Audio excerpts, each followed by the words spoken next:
안녕하세요. 윌리엄 리입니다. 국제망신 자초하는 중위민국 엘리트들. 근데 이게 단순히 이제 국제망신에서 끝나는 게 아니라 한국 미래의 생존 문제가 될 수가 있어요. 뭐 생존 문제가 너무 거창하다고 치자면 여러 생명들이 문제가 될 수가 있습니다. 그러니까 이것에 대해서 자세히 말씀드릴게요. 이거는 한국인들의 센티먼트하고 상관이 있어서 이 문재인 정권 뭐 내각 책임제 개헌파 이런 사람들하고도 상관없어요. 이 사람들이 다 없어진 다음에도 문제가 될 수가 있는 사안이에요. 이게 근본적인 문제입니다. 상당히 한국인들이 센티먼트가 어떻게 해서 이게 상당히 이제 공산주의에 근접해 있고요. 이게 문제가 뭐냐면 중이병적인 공산주의예요. 세상이 나 중심으로 돌아간다 공산주의예요. 이제 이게 어떤 상황이 될지 대해서 이제 말씀드리겠는데 오늘은 좀 분량이 많아서 끝을 못 낼 것 같고요. 내일까지 이제 한 번 더 해가지고 상황을 자세히 설명해 드리겠습니다. 근데 뭐 왜냐면 이제 말씀드릴 게 일단 넘쳐서요. 일단 오늘의 주제는 정말 하고 싶지 않아요. 진짜 마음이 참담해요. 이거는 이게 박근혜 사임 압력부터 여기까지 이제 이게 한국인의 바닥인가 하면 이제 좀 더 가면 아니 이게 아니었구나. 더 바닥이 있었구나. 더 밑이 바닥이었구나. 좀 이따 가면 더 바닥이었구나. 이런 걸 갖다 몇 번을 거듭하면서 사람들이 이제 멘탈이 많이 붕괴됐을 거예요. 근데 저로서도 이제 이 문제가 굉장히 그래서 큰 문제예요. 그러니까 이 사태를 갖다 겪으면서 한국인의 기본 센티먼트가 디폴트가 공산주의에 매우 친화적이다. 이게 더구나 이제 공산주의 친화적인 저기 수준이 세계에서 최고 수준이라는 걸 갖다 알게 되었습니다. 이 중국 사람들도 이 정도는 아니에요. 동남아에서도 이런 나라가 없고요. 아프리카에도 이런 나라가 없어요. 그러니까 한마디로 공산주의 영역에 제일 강하게 붙들려 있는 나라예요. 한국이 지금 현재로서는. 자, 정말 어느 정도 수준까지 떨어져야 바닥이 보이게 되는 건가 하는 생각이 들죠. 저 이 본론은 이제 좀 이따 들어가고요. 이제 그래도 그나마 이제 첫 줄을 시작하는 건데 밝아 보이는 소식부터 전하고 가겠습니다. 뭐 밝아 보인다고 해도 뭐 이게 좀 어두운 얘기인데 밝아 보이는 거죠. 북한은 이제 싱가포르 미국 정상회담 후에도 핵탄두를 6개 생산할 정도의 핵물질을 생산했다고 보도되었습니다. 미국이 이걸 몰랐을까요? 미국 알고 있었어요. 그런데 미국은 그동안 뭐 했게요? 북한에게 시간만 준 걸까요? 그런데요. 그 지연된 시간을 갖다 더 알차게 쓴 쪽은 미국임이 밝혀지고 있습니다. 그 기간 내에 트럼프는 이제 오바마가 8년 재임 기간 내내 약화시킨 국방력을 복원시켰고 이제 오바마가 국방력을 갖다 교묘하게 계속해가지고 약화시켜 왔어요. 대표적인 것이 미국 해군력이 많이 약화되었죠. 제일 이제 괄목할 만한 게 뭐냐면 그 시간이 끌어진 동안에 무인 스텔스 폭격 기술이 발전되었다는 거예요. 게다가 뭐 신기술로 개발된 무인 폭격기는 대당 가격도 상당히 저렴한 걸로 알려져 있습니다. 상황을 보니 이제 이미 상당한 실험 혹은 시뮬레이션 데이터 축적이 되어 있어 당장 양산을 시작한다고 해도 무리가 없을 것 같습니다. 무인 스텔스 기술이 발전되었고 이미 양산 단계라고 한다면 이것이 의미하는 것은 이제 아직은 양산 단계는 아니죠. 자, 만약 북폭이 있는 경우 시작은 이제 북폭의 레이더망의 파괴가 아닌 이제 이것이 의미하는 게 뭐냐? 보통 공격은 레이더망 파괴부터 시작해요. 폭격기를 보호하기 위해서. 그런데 북한의 경우에는 핵미사일이 있어요. 레이더망을 먼저 파괴하다 보면 핵미사일이 한국이나 일본을 향해서 날아갈 수가 있어요. 그래가지고 레이더망 파괴가 먼저 돼서는 위험해요. 그래서 이런 경우에는 북한의 경우에는 레이더망 파괴보다는 핵미사일 등의 대량 살상 무기들이 위치한 것으로 추정되는 곳과 그리고 이제 김정은 등 군사 수뇌부 타격부터 시작된다는 거죠. 레이더망 파괴가 아니라. 레이더망 파괴는 그 다음에. 자, 이렇게 되면 이제 개전 후 김정은의 예상 생존 시간은 급격히 감소할 수밖에 없습니다. 왜냐? 도망갈 시간을 못 벌어요. 레이더 기지 파괴됐다? 그러면 주석궁 지하로 재빨리 내려가서 엘리베이터 타고 내려가가지고 차를 타고 저기 벙커로 가요. 이렇게 지하에 난 도로를 통해서 벙커를 통해서 이렇게 해가지고 대피를 할 수가 있는 시간을 벌 수가 있는데 아니 뭐 주석궁부터 먼저 날라와. 그러면은 도망을 갈 틈이 없어요. 이제는 이제 그 시간이 없죠. 그러니까 벙커까지 가기 전에 주석궁에서 죽는다 이거죠. 미국의 입장에선 논란의 대상이 되는 핵 벙커 버스터를 굳이 사용하지 않고도 김정은을 처치할 수 있는 가능성이 높아집니다. 지금 김정은이 대피할 수 있는 벙커는 핵 벙커 버스터가 아니면은 힘들다고 하더라고요. 핵 벙커 버스터는 폭발력이 히로시마 원포급이라고 해요. 그렇지만 이제 히로시마 원폭같이 그렇게 옆으로 퍼져나가지 않죠. 땅속으로 들어가가지고 터지니까. 그래도 핵은 핵이잖아요. 명분은 있어요. 상대편이 핵미사일을 가지고 있는데 우리가 이걸 갖다가 선제적으로 쓸 수밖에 없었다. 그래도 논란의 여지가 있잖아요. 그런데 이 무인 스텔스기가 먼저 때려버리면 굳이 이거 쓸 필요 없죠? 자, 여기까지는 그나마 기분 좋은 주제였고 이제 오늘의 슬픈 주제에 대해 말씀드리겠습니다. 근데 이게 지적을 갖다 단순히 이게 누구의 잘못이냐까지밖에 지적을 안 하시더라고요. 이거는 이 한유총 사태하고 더불어 가지고 굉장히 큰 거예요. 저는 한유총 사태는 다루지 않았습니다. 많은 분들이 다뤘기 때문에. 그런데 이거야말로 정말 근본적인 것을 뼈를 때리는 부분이 나왔어요. 특히 중요한 게 뭐냐면 한국 사람들 생각에는 이게 세상 사람들이 이해할 거라고 생각을 하고 하는 말인데 문제가 뭐냐면요. 한국 밖에서는 이해하는 나라가 거의 없는 말을 하고 그런 생각을 하는 거예요. 그러니까 한국만 이상해지는 그런 거죠. 그래서 지적을 할 수밖에 없어요. 제가 지금 말씀드린 팩트는 이미 다 올라온 거예요. 제가 문제는 이제 이의 의미가 뭔지 핵심을 짚은 분이 없어서 누구 책임이다 그런 게 핵심이 아니에요. 한국 사람들의 센티먼트, 그 사고방식이 이번에 인공혈관 사태, 이 사태가 발생한 원인은 많은 분들이 이미 아시겠지만 모르시는 분들을 위해 아주 간략히 이야기하자면 한국의 보건복지부와 건강보험심사평가원, 이제 심평원이라고 복지부 약칭을 쓰겠습니다. 뒤에서는 그 미국 회사인 고어에게 전 세계 국가들 중에서 한국의 압도적 최저가로 인공혈관을 공급해야 한다고 고집을 했기 때문에 철수를 결정한 거예요. 그러니까 고어가 철수를 결정한 거예요.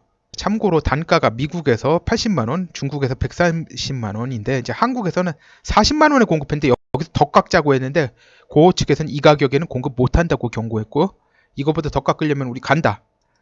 그럼에도 불구하고 한국 복지부하고 심평원이 뭐 갈 거야? 발마 가겠어? 그리고 방치하고 있다가 그냥 가게 되니까 그때부터 허둥지둥 해가지고 가지 마세요. 그래서 이렇게 된 거예요. 그래서 그 다음에 간다고 하니까 병원들이 혈관들을 갖다 많이 사놨어요. 재고가 있어가지고 2년 동안은 괜찮았는데 2년 만에 재고가 다 떨어져가지고 이제 재고가 다 떨어지니까 문제가 된 거예요. 이런 그 마인드가요. 갑질한 거죠? 복지부하고 심평원이 갑질을 했는데 문제가 뭐냐면 갑질을 해봤자 소용없는 상대에 대해서 갑질을 한 거예요. 갑질에 재미가 들려가지고 그 갑질을 갖다서 통할 상대인지 안 통할 상대인지 그걸 갖다 아예 고려를 하지 않고 마구 갑질을 하다가 일이 터진 겁니다. 신약같이 이제 독점성이 강한 경우는 절대 유효하지 않다고 합니다. 그래가지고 그 철수한 신약들도 있다고 그래요. 한국 시장에서 빠져나간 신약이 있대요. 그 암 치료하고 관련돼서요. 사실 이런 경우에 신약을 4분의 1 가격으로 감수하고 철수 안 하고 한국에서 팔라고 하면요. 이거 한국인들을 대상으로 일종의 임상 실험하는 경우 아니면 가능하지 않죠. 당연히. 그러니까 이런 경우가 있다고 해요. FDA를 통과했더라도 미국 시장에 내놨다가 자칫하면 이제 소송이 걸려서 회사가 큰 손해 파산할 수도 있다고 그래요. 뭐 그런 제품이면 한국 같은 데 이제 한번 싼 값에 한번 내보자. 그럴 수도 있대요. 근데 이런 경우가 아니면 손해를 감수할 이유가 없답니다. 이제 이렇게 국가 돈을 갖다 아끼면 참 이 국가 돈을 아끼느라고 참 수고가 많다라고 봐줘야 되는데 이게 문제가 뭐냐면 심평원은 자체 비용 절감 부분은 전혀 신경 쓰지 않고 막 펑펑 쓴다는 거예요. 호화 청사를 신축하고 그 로비에다가 5천만 원짜리 그랜드 피아노를 갖다 놓는 건 비용 절감에 역행하는 일이죠. 심평원이 왜 그 5천만 원짜리 그랜드 피아노가 로비에 필요합니까? 여기까지는 대강들 많이 아시는 내용인데요. 정작 제가 읽고 가장 큰 충격을 받은 것은 다음 성명서입니다. 이게 연세대학교 의과대학 학생회 대한의과대학 의학전문대학원 학생협회에서 나온 건데요. 한번 읽어보겠습니다. 이거 읽는 데만 시간이 많이 걸리겠네. 이윤보다 생명을 생각하는 사회를 소망합니다. 소아 심장병 수술용 인공혈관 공급 중단 사태를 마주하며 지난 2017년 9월 국내에 소아용 인공혈관을 공급해오던 고어앤어소시에이츠가 국내 인공혈관 사업 철수를 선언했습니다. 대한흉부외과학회에 따르면 지난 2016년에 12월 보건복지부와 건강보험심사평가원이 고어사의 인공혈관 제품의 보험가를 기존 가격의 20% 이상 인하하기로 결정한 것이 핵심 원인이었습니다. 40만 원에서 20%면은 이제 8만 원, 32만 원에 더 밑으로 되라고 했던 거죠. 그리고 이로부터 1년이 지난 지금 국내에 남아있던 2년이 아니었나요? 1년이었군요. 국내에 남아있던 인공혈관 재고조차 모두 떨어져 당장 이번 달부터 우리나라 심장병 환자들이 수술을 받을 수 없게 되었습니다. 인공혈관은 선천성 심장병 치료 수술에 꼭 필요한 필수 재료입니다. 이번 사태처럼 혈관이 없어 수술을 제때 받지 못하면 심장 기능이 떨어지고 후유증도 심각해 심한 경우 수개월 내에 사망할 수도 있습니다. 현재 우리나라에는 연간 4,000명의 선천성 심질환을 가진 신생아가 태어납니다. 이 중 인공혈관을 필수적으로 사용해야 하는 수술은 2017년 기준 약 100건이라는 점을 고려하면 이번 공급 중단 사태는 매우 치명적인 일입니다. 이와 같은 보건복지부와 심평원이 낮은 보험 가격 책정으로 인한 사기업의 재료 공급 중단 사태는 비단 이번이 처음이 아닙니다.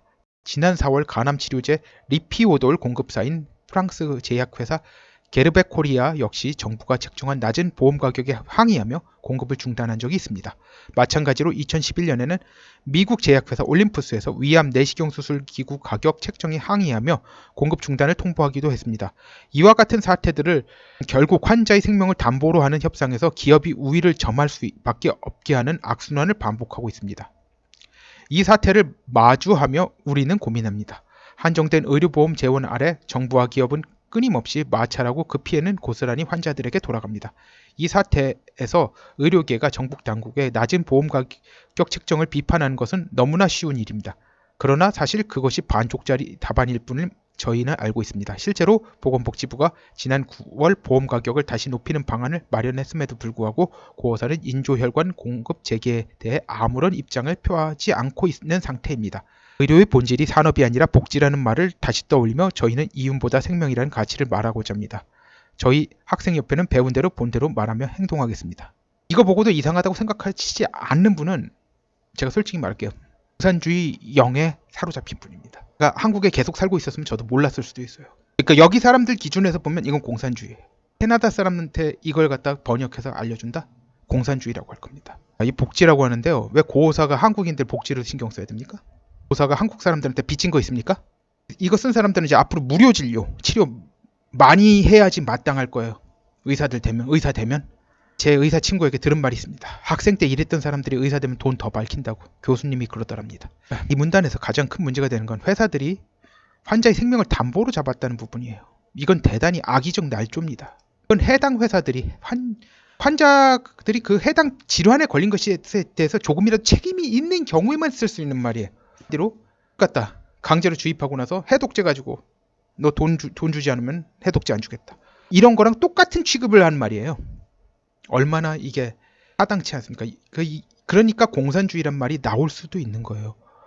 자, 이 말대로라면 전국의 의대생들은 환자의 생명을 담보로 경제적 이익을 취하기 위해 공부하는 사람들 이상도 이하도 아닙니다.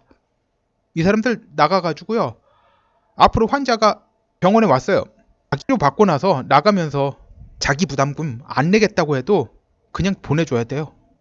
생명을 담보로 경제적 이익을 취할 수 없잖아요. 이 정도의 논리는요. 철저히 제 사견입니다만 캐나다 고등학생 수준도 안 됩니다. 중학생 수준 될까 말까입니다. 여기서 이야기가 길어질 수밖에 없어서 일단 여기서 끊고 2부에서 더 말씀드리겠습니다. 제가 아까 말씀드렸지만 이 문제를 다룬 건 논리의 문제도 있지만요. 엘리트들 수준이 이러면 차국가 생존은 엄청나게 위태로운 일이라서 그래요. 현실 인식 능력이 없어요. 현실 파악 능력이 없는 거예요. 나중에 자기네들한테 집어쓸 수 있는 그런 것도 생각을 못해요. 의대생이라는 사람들이. 그 부분을 2부에서 집중적으로 다루겠습니다. 감사합니다.